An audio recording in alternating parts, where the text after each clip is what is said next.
So here's a paradox that drove me crazy. If my product produces results and I give the same product to all my customers, then why do they all get such wildly different results?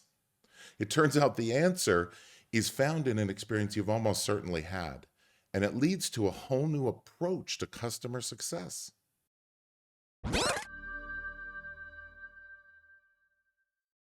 So the first law of customer retention is customers stay to get results.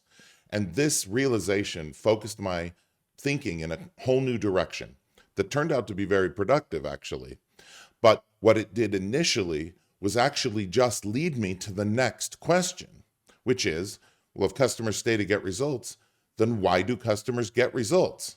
Or more specifically, why do some customers get results?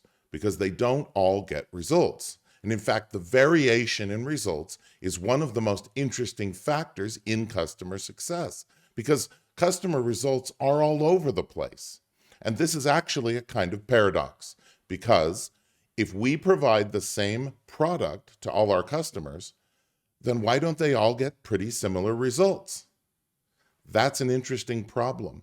And it's not a small problem because the results vary massively, not a little bit, but all the way from nothing to phenomenal and everything in between. That variation is a clue that there's something else going on really important that we're missing in the customer equation. Probably you've had this experience, but this is an experience that drove me crazy. One customer would come in and they would take on the solution and leverage it and master it and get benefits from it, even to the point of bragging about it. And another customer who looked very similar to the first customer would come in and they wouldn't really take it on with much gusto and they would sort of go sideways and eventually churn out.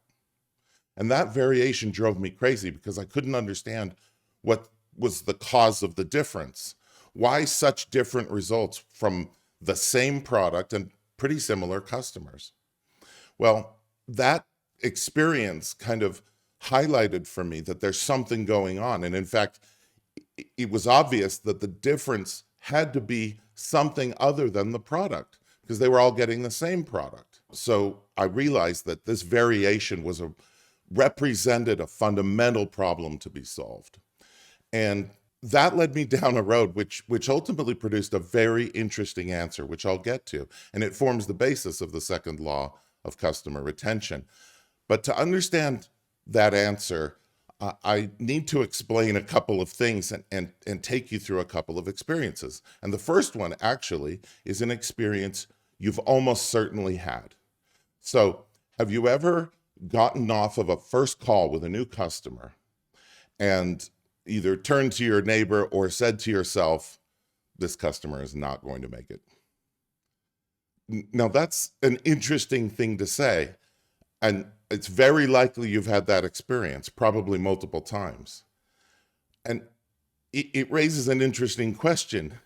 How could you possibly know so quickly, or at least sense, that something was not going to work with this customer? And by the way, you're almost certainly correct. But how could you possibly know? What's driving your intuition? What signals are you picking up on that could possibly justify you making that judgment? Well, those signals are actually a key to understanding what's really going on. Because the key to understanding this variation in results is in customer behavior. What's different from customer to customer that fundamentally makes the difference in the results that we see is how the customer's doing it. And what you're picking up on in that first call is something like, this customer's not doing it right or not going to do it right. And that's a key. That's a clue to understanding this bigger picture. This ties back to my story from the last video where I talked about the failure of exit analyses. Remember this idea that you can reduce churn by finding out from churned customers what was wrong and then fixing what was wrong. The reality is that when you're doing exit analyses, what you're really studying is failure. You're studying how customers failed. And of course, that cannot tell you anything. It can't shed any light at all on why customers succeed, which is what we really need to understand If our fundamental question is, why do customers get results? Then we need to know, what do customers who are successful at achieving results do that's different than customers who don't? And when we run an exit analysis, or when we talk to churned customers, what we're really doing is focusing in on the customers who didn't get results and trying to understand something from that. It's impossible to learn about success by studying failure. And I think that closes the loop on what's wrong with the whole why do customers leave thought process, because we're focused on the customers who didn't win, who didn't achieve results. You can't learn to make customers successful by studying failed customers. It's sort of like a student who's graduating college and wants to be, a big success in life. And so they find all of the people they knew, all of the adults that they know who have been a failure in their career, and they call them all up and ask them what they did wrong. And that's their strategy for becoming a success. Obviously, that's not going to work. They're not going to learn anything about what it takes to be successful from people who weren't successful. And so I wanted to dig in and understand, why were some of my customers so much more successful than others? And the way that I did that was to immerse myself in my customers. I actually went so far as to go to my customers and just sit there and watch everything they were doing, sometimes for many days at a time. And I've done this many times. I have to say, I really recommend you do this if you get the chance. If you sense that there's something going on that's beyond just how they're using the product, as I did, you really can't you can't learn much about that from a distance. And so going and embedding yourself deeply and just observing how they do things, how things get done, the way they operate, you can learn just immense amounts about the real factors that drive success. And so I did that over and over again. And what I learned was really mind-blowing. It really changed my whole perspective. That experience led me to draw some really important conclusions about what's going on in this variation, why there's so much variability in customer results. And it led me to formulate the second law of customer retention, which is customers get results because they change their behavior. Now, if you think about it, we tend to think that customers get results because they implement or use or adopt software, solutions, technology. But technology doesn't transform organizations. Customer behavior change transforms organizations, and technology just makes it possible and scalable. Think back to that first call. What were you seeing in that customer that indicated to you they weren't going to do it right? And those behaviors that they're signaling are really important. And so, to a certain degree, not only do we know fundamentally it's the behavior of the customer that accounts for all this variability, but it's behaviors you actually have already honed in on. You've already found that there are some big picture behaviors that signal strongly success or failure. So, for example, think about something that a lot of people talk about, which is leadership support, right? Does this customer have the full investment and commitment and support and authority of its key leaders driving it? Because if you sense that it doesn't, you know that there's a big risk that it will never actually be successful. And I would just say, why? Why is that signal so significant? But you hear it all the time, and it's right. Why is it such a significant signal? Well, it's a signal that's a proxy for a whole bunch of other things. So if you think about it, why does it matter that a company has leadership support and authority backing a project or an implementation? And the answer is obvious. It's because a whole bunch of things are going to happen in order for that to be successful. And the authority and support and engagement of leaders is necessary to ensure all those things happen.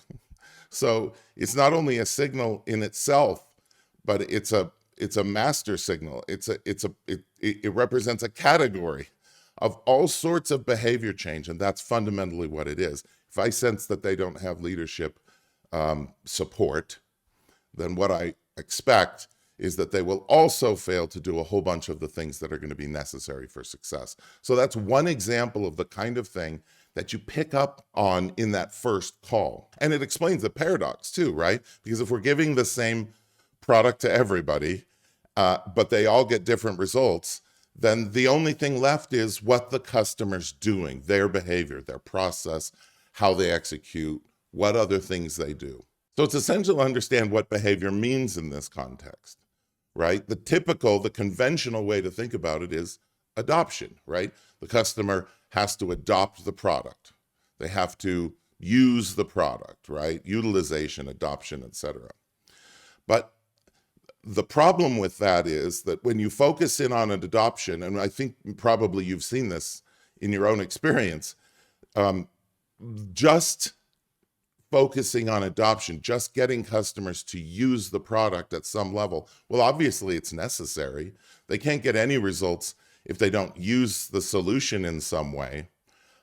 But what I found was that that's still only a portion of the story.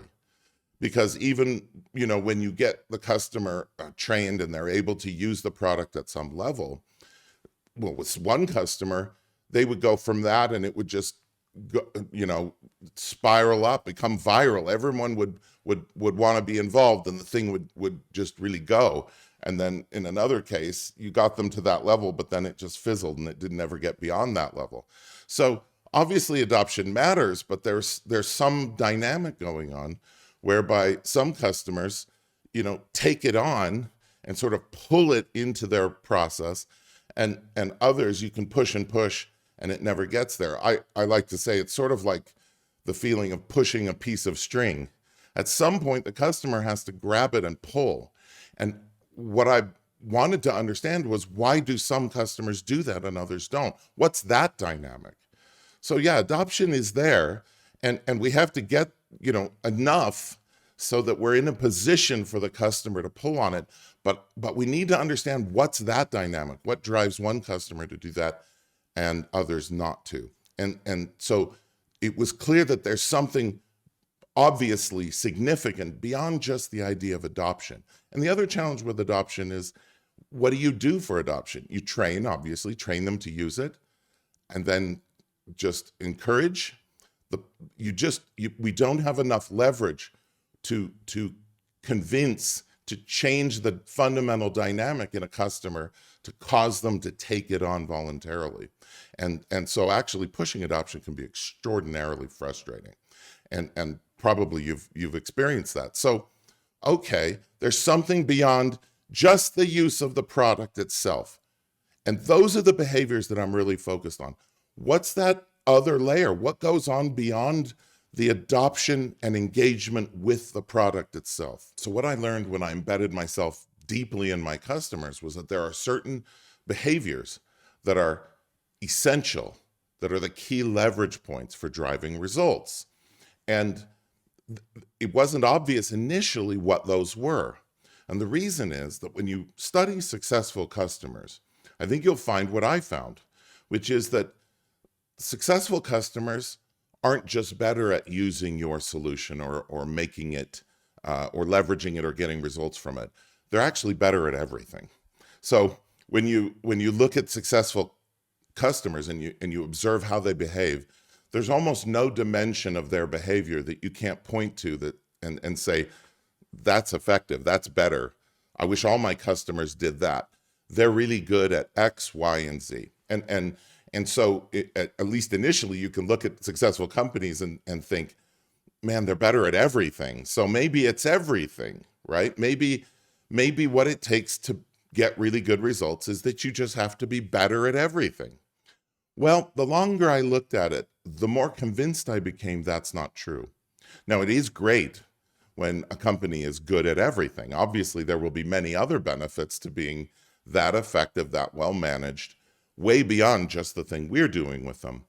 But it turns out that only a few of those behaviors matter for results. There's only a small number of critical behaviors, processes that are fundamental to driving results. And that's because when you look at your customers and how they're doing with your product, what you see is that customers get results when they change in ways that take advantage of the way the product produces benefits. So think of it this way: your product doesn't do everything, it does certain things.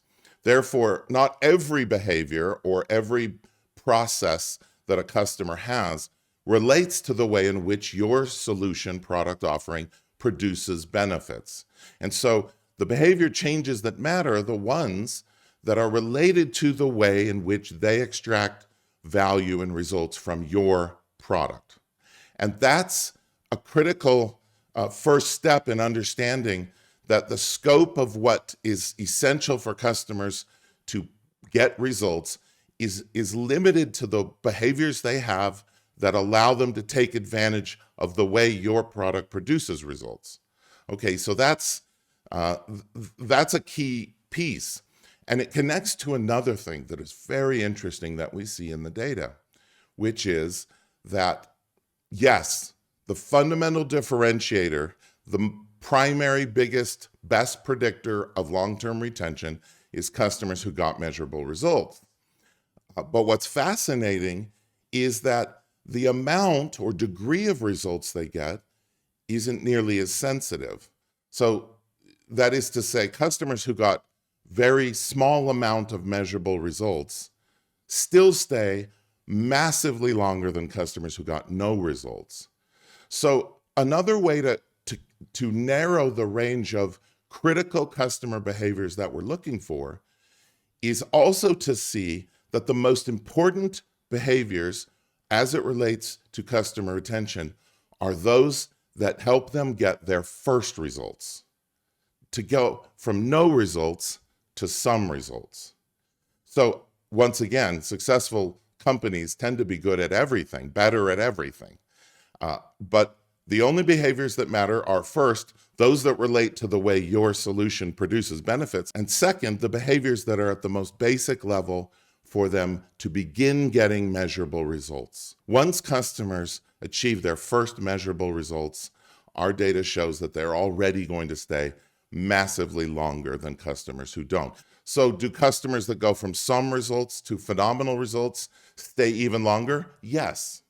But what this demonstrates actually is that the biggest opportunity to drive customer retention is to help customers go from no results to first results. And that's a key insight, because what that means is that the scope of customer behaviors that we should focus on to drive consistent customer measurable results is just limited to a very few. The critical thing to remember is that customers don't leave because they got small results. They leave because they got no results. And that is fantastic news. That means we have a clear target. It's not just about going for all the results we can. Obviously, we will do that. And the more effectively we do that, the higher and higher our retention will be. But if you want to move the needle, if you want to transform your retention results, the primary target is customers who are achieving no results, getting them to change a few key behaviors that are essential for results so that they get their first measurable results. That's the big opportunity. The behaviors that matter are the behaviors that drive first results. But what about the product? Does that mean the product is meaningless? No. The product is essential, actually, because only with the product can these behaviors be transformed into results. The technology is that fulcrum that we leverage with customer behavior change. And the implications for this are really massive. Instead of focusing on happiness, which makes us responsive and reactive to customers, the focus on results makes us proactive and prescriptive in a particular way, which is about their customer behavior. Now, some customers come in and they already know what they're going to do. They already know they're going to change. We've seen those customers. That's that first customer I talked about that's going to get good results and do fine. Do I need them to change their behavior? Well, I don't need to help them change their behavior. They're doing it right. But remember that call, that first call you get off and you say, this customer's not going to make it. That's the customer that we need to engage with, because our primary leverage point for driving their results is to help them make a few critical behavior changes that allow them to take advantage of the way the product produces results. It means that a lot of the things that we do in customer success, we can really let go of. We can stop doing them. They're very low leverage. By far, the highest leverage thing you can do is to engage with customers who are not going to get results, and we do have a pretty good sense early on of who those are, and help them make the critical behavior changes. And that's the second law of customer retention. Customers get results when they change their behavior. And that's a key to producing customer results, systematically driving customer behavior change. Well, okay. So that puts us in a position now to look ahead. We've got the first law, which is that customers stay because they get results. And the second law says customers get results because they change their behavior. But having answered that question, it actually just leads us to one final and actually even more challenging question, which is that if customers stay to get results and they get results because they change their behavior, then why do some customers change their behavior? What's going on that puts some customers in a position to change and adapt to new ways and other customers don't? And that's what we'll look at in the next video.